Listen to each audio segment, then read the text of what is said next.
and welcome to episode 5 of Beyond Barriers Unscripted. My name's Randy Owen, and today's guest is a lady that I met a few years ago. She has run a yoga support group. I guess it's a support group. We'll find out about that in a minute. But she was also hired recently as one of our AT instructors. Please welcome Samantha Adams. And the crowd goes wild. How you doing, Sam? Is it okay to call you Sam? Fine. Absolutely. Yeah. Cool. What's something that you would want people to know about you? What do I want them to know? I would want them to know that I grew up in Canada. I'm educated. I'm a person who happens to be blind. I love dogs and yoga and laughing. Oh, and books. Books. What is your favorite method for reading books? Audible audiobooks. Yeah. I just devour them. Braille takes too long. I came to Braille late in life, so yeah, it's reading book. It just takes way too long. What kind of books do you like? Oh, I'll read anything. I love historical fiction and literary fiction, women's fiction. I like a good thriller once in a while, but I have to be cautious because that isn't necessarily relaxing reading. My blood pressure goes way up. I can't sleep. I will stay up till all hours of the night to finish a book. And then when I'm done, I lay there and my brain races. So, one a month is probably all I do for thrillers.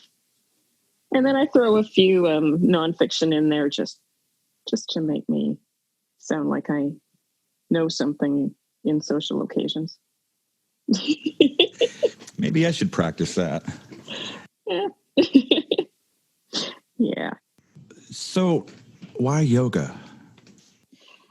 Oh, well, I started yoga in 2005. So, back up the bus here. I graduated from university in 94, and from then on, always had a gym membership, but I never went to yoga classes. And in 2005, I came to California and stayed here for one school year. And I was here with my 6-year-old daughter, living with my now husband and his teenage daughters. And life was pretty chaotic. So in order to cope with life, I used my gym membership a lot. So I walked into a yoga class one day, thought, oh, we'll just do yoga. Well, blind people don't just walk into a yoga class thinking they'll just do yoga. And I was totally lost. I had no idea what was going on. And the yoga instructor at the time was a lady named Gina, who has become very influential in my life since then. And she persuaded the gym to give me 3 hours of private lessons so that I could just go do yoga. And so she did. She gave me all these private lessons, and they were life-changing. So then I go back to Canada and go on with my life, but I don't do any yoga in Canada because I'm working as a single parent and working 60 hours a week. And who has time for yoga? So when I moved here in 2008 and got married, now I've got an 8-year-old and 2 16-year-olds giving us a run for our money.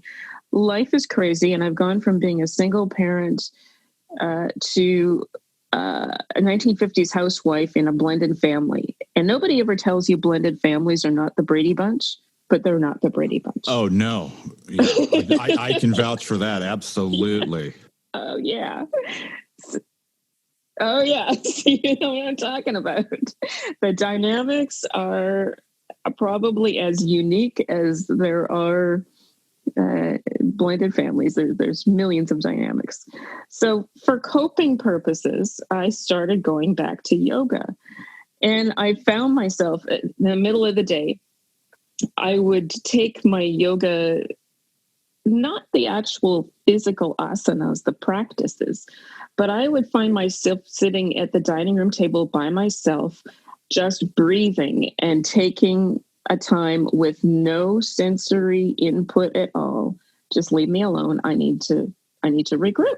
And I would take my time, and it got me through. And from then on, so then I just followed. And so Gina, my girl from 2005, was an instructor I continued to follow. So then in 2015, the teenage daughters are now out of the house. My girl is in her senior year of high school, and I'm looking at trying to recreate myself. And so my girl Gina and another instructor were putting together a yoga teacher training, and it just fell into place. It just seemed symmetrical to come back to her to learn how to be a yoga teacher. So I did that in the fall. And by mid-November, I'm certified, Yoga Alliance certified, the whole thing. And Thanksgiving happens, Christmas happens. And in January, I'm realizing, well, nobody's going to come knocking on my door. So it's time for me to knock on some doors. And that's when I contacted the society, and somebody at the front desk put me in touch with Kathleen, who then got things set up, and it just went from there. And that was the first contact I'd ever even had with the Society for the Blind. I had no connection at all. And it just opened up so many doors. And it's become my favorite. I taught for a little while, too, at the St. John's Women's Shelter. Different dynamics. And it was okay. But part of the problem is that a lot of the people there have been victims of violence. So there's a strict rule, no touching. Mm. Well, how is a blind girl going to help somebody do a pose if she can't touch? Well, how are you doing that now? Because as far as I know, you're still hosting the yoga classes, right? So yeah. What does that look like now? I give a lot of descriptions. And I did give a lot of descriptions when they were in person too, but then in person people could ask for more or ask if they were doing something right. And I would then do my touching or groping or whatever you want to call it. Now, no, I just describe. And in fact, I've had a request recently, from some of my new students to do a workshop just focusing on the poses and going through and describing them. So I think that will help with the new people too. So we'll just take 2 hours, totally interactive, and we'll go through, obviously not all the poses, but a lot of them. Richard Rutta was on the last episode, and we were talking about,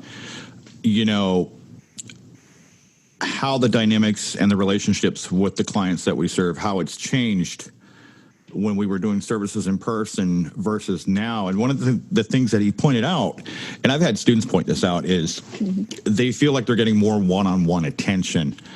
And I think, it's been beneficial in a lot of ways. It's kind of ironic. Yeah. Social distancing brings us closer together. It does. And I've got a whole new following of yoga people. So unfortunately, there are my regulars from in person who some of them just haven't picked up on the distance yoga. And I'm not sure why. I need to reach out to them. But I've got these new people from the Bay Area. Like, wow, okay. I'll take that. That's cool. And they do have yoga through Lighthouse. So these people go to those yoga classes too, virtually, but they come to mine. And then it also brings people from Auburn area who wouldn't travel all the way down to Society for a 1-hour yoga class. I mean, that's just not reasonable. Yeah, I agree. One of the things that you and I share in common is we both run kind of volunteer programs at the Society. And I was scared kind of when, we got told that we're not going to be working in the building. Yeah. And, one of the common themes, I think, is my dad always said, you have challenges, but you can also look at it as an opportunity. Mm-hmm. And so, when we first started working from home, well, how can I use this to my advantage? And so, we've been wanting to do this podcast for about a year and a half now. We've talked about it. And, it's just one of those things that, staying innovative, reinventing yourself and taking, the opportunity, and just make it happen, and I kind of essentially get that's what happened with you and the yoga group. Now with the music, I think that would be an even bigger challenge to do that, to make music from afar together. It's turned because it's almost impossible to play together because of technical reasons. There's latency and you can't hear everybody, and but it's forced several of the students, have their own YouTube channels now, and they're creating content. Yeah, I'm serious. That's so cool. And it's just really about inspiration and community. Why do you think people come to yoga? I think everybody, almost everybody in the world, probably, well, maybe not in the world, in North America, comes to yoga initially for the purposes of exercise. And then they discover there are other benefits as well. And that's why they stay. So I think that may have been what attracted people initially. And I think they must be getting some balance in their lives out of it, or some grounding, something on a deeper spiritual level is keeping them there. Why do you keep doing it? It's the teaching or doing yoga. You can answer both if you like. Yeah. Those are two different things. Well, I want to segue into teaching because you teach adaptive technology as well. So, you kind of come off as somebody who has a passion for teaching. And so however you want to answer the question, please. Okay. Well, so I'll do it both. So I do yoga for myself, to ground myself. And it just feels good in my body. I know that if I've done yoga regularly, I can bounce out of bed every morning. Nothing hurts. And I just go. Wow. It's never a big deal. If something falls on the floor, I never moan and groan to pick it up. It's just, it is what it is.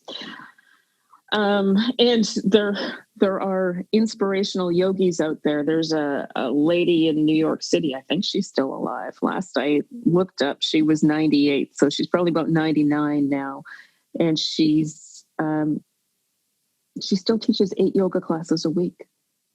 So yeah, I'm signing up. That's what I want to be when I grow up. Why do we? Yeah. I've got that feeling now. It's like life is just starting. Yes, yeah. Absolutely. Yeah. Why do I teach yoga? I get just as much out of it as my students. And, the truth is going to come out right now, but often I start a yoga class and I don't really know where we're going. It's really organic and it just sort of happens. With teaching it in person, I often couldn't do the poses and teach at the same time. It just, I don't know, it just didn't work out that way. So I just talked, and then I would move around the room and help people. With teaching it, I kind of feel it in my body, put the AirPods in my ears. I can still talk and they can still hear me, even if my face is on the mat.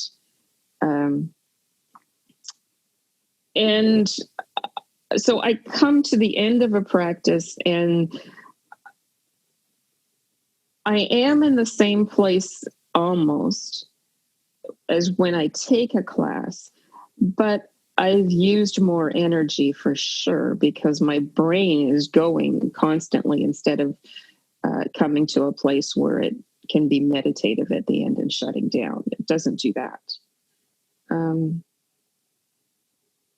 I kind of feel like my yoga people they're my peeps. They're my tribe. And we are a unit. We support each other. It's a forgiving and safe environment, and we have a connection. I feel the same way with the folks in the music group. Interesting. Yeah. Yep. Yeah, I wouldn't want to let them down. So when I found out that I got this position teaching assistive technology, that was my first thought, and their first thought was, oh, well, does this mean no yoga? And I went, absolutely not. So it was just once a week, and it was probably we had an hour and a half set aside, but there was a little bit of chit chat before and after, but we used the whole time. But now with teaching, I needed to shorten it. So instead, now they get 2 classes a week. So more bang for their buck, and the classes are more focused, and I think that is helping. So the first class, the Monday one, is a Vinyasa Flow. So that means it's more movement, more up and down. You could work up a sweat. And there are ways to modify it. If you can't get up and down, go down on the floor and get back up and do it multiple times. So there are ways to modify it. But a lot of my older students have been scared off when I do too much of that. So they're coming to the Thursday class, which is a deep stretch. And your feet might touch the ground, but probably not in that class. You're going to be on your back, sitting, or on your stomach the whole time. So you're hosting these via Zoom, is that correct? Yeah, but everybody turns the video off, including me. That's fine. Are you is the class full? Do you have openings? If someone wanted to get involved, how would they go about that? How would they contact you? They would need to email me or Richard. S. Adams at societyfortheblind.org, or Richard, and we'd send them the Zoom link. And yeah, there's always room.